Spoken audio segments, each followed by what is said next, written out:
उच्च शिक्षा क्रीड़ा और युव सेवा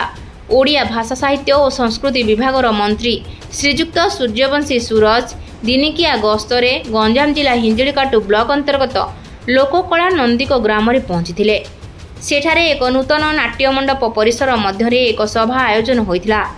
एही आयोजित सभारे जिला सूचना लोकसंपर्क अधिकारी अतिथि परिचय करी अतिथि मानकु सभामंच को पाछुटी नेइथिले। उच्च शिक्षा क्रीड़ा युव सेवा एवं ओडिया भाषा और संस्कृति विभाग मंत्री सूर्यवंशी सूरज ब्रह्मपुर विधायक के अनिल अतिरिक्त जिलापाल देवव्रत साहू गोष्ठी उन्नयन अधिकारी दिव्यज्योति स्मृतिरंजन देव शिशिर मिश्र उपस्थित रही दीप प्रज्वलन करथिले। पौरे स्थानीय सरपंच कृष्णचंद्र भौल अतिथि मानकु उपढौकन और पुष्पगुच्छ दे स्वागत संबोधन जणाइथिले एवं प्रथम थर पई हिंजिड़ी ब्लॉक नंदिक ग्राम आसीथिबारु ग्राम पंचायत तरफरु अभिनंदन जणाइले। नंदिक ग्राम जहाँकि गोटिए श्रृंखलित पंचायत बोली कहिथिले। ग्राम भाव में परिचय पाई केवल ए ब्लॉक नुहे दासकाठिया कहतु पशु नृत्य कहतु गाणी कहतु पाला कहतु ए सबको जो भाव में नंदिक ग्राम सांस्कृतिक भाव में परिपुष्ट करिछि निश्चय भाव में अन्य उदाहरण संस्कृति मंत्री भाव में अंचल को आसी अत्यंत आत्मप्रसन्न लाभ करुछि। आगामी दिन में कला और कलाकार उन्नति सरकार दृढ़तार सहित विचार करेंगे। धन्यवाद। कृष्णचंद्र भौल ग्राम पंचायत नंदिक सरपंच। सर कौन कह लोककला ग्राम भाव में प्रथम थर पर सूर्यवंशी सूरज आप ग्राम को आसते संस्कृति कला मंत्री यह आमर गोटे गौरवर विषय जहाँकि मंत्रिमंडल गढ़ा दिन ठार प्रथम गंजाम गस्तरे आज सारा ओडिशा रे लोककला ग्राम रूप में परिचित आम ग्राम को से चयन कर आमर ओडिया संस्कृति साहित्य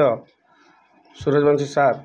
जहाँकि आम कृतज्ञता बा धन्यवाद जनाऊँ आम पंचायत तरफ बा आसी आसी आम ग्रामर आगक केमी कला बंची रहा टूरिस्ट हम जहाँकि गोटे कलार कला कौड़ उत्पत्ति होची बा कला निपुण भाव में भरपूर अच्छी ताहले नंदिक को प्रशंसा ए गाँव को आरंभ करिया बोली प्रतिष्ठित कर जाइछंती। आम ग्राम लोक मानकर आमर जो गुरुजन मानक आम धन्यवाद दूचु जे सेमानक जोगु आज लोककला ग्राम पंचायत रूप में आम ग्राम को सेमाने तैयारी करिसेंती। सेमानकर कठिन परिश्रम हेतु सेमानकर अधिक जाकि भूमिका रही आज लोककला ग्राम पंचायत रे परिचित करथिबा जोगु तेणु आपण मानक मीडिया माध्यम रे आपण माने आज आम गाँव को आसी देखिले लोककला ग्रामर कला मान देखेले आमर कलाकार माने आपण मान जो सार देखिले बहुत खुशी हेले एतिरे बहुत खुशी होई आम गाँव को बहुत प्रतिष्ठित दे गले जहाँकि आगामी दिन में गोटे लोककला नाट्य मंडपटी कल्चरल सेंटर होगा जाऊँगी जहाँकि ओडिशा सरकार 81 लाख टंका अनुदान रे होगा जाऊँगी ताबे संपूर्ण रूप से नहीं संपूर्ण जब हम सार को आम अनुरोध कलु पुणी थर आसी इनाग्रेट करने सार आमको प्रतिश्रुति दे गले कहवाक गले आम गाँव गोटे लोककला निपुण रूप से कलाकार मैंने जात होती जहाँकि भगवान का आशीर्वाद जो आम ग्राम जो जहाँकि बाद्य बाद्य रूप एमती माने से तैयारी करती जहाँकि ओडिशा बाहर बंगाल आसी एथारू जहाँकि किणी नौकरी बाद्य जो ताल मृदंग जो बाजा उपर जहाँकि एथारे निर्मित निर्माण करा जाउछि। तापर पर भारत लीला दासकाठिया घंटस्थल मृदंगस्थल विभिन्न प्रकार यात्रा जहाँकि महाभारत रामायण जो रामलीला विभिन्न प्रकार यात्रा एतारे भरपूर अच्छी एतार निपुण भाव में कला प्रदर्शन करथिबा जोगु सबु जगह माने मनोनीत और सम्मान पाई बा प्राइज पाई आछंती। सही रूप में जो आम गाँव आमर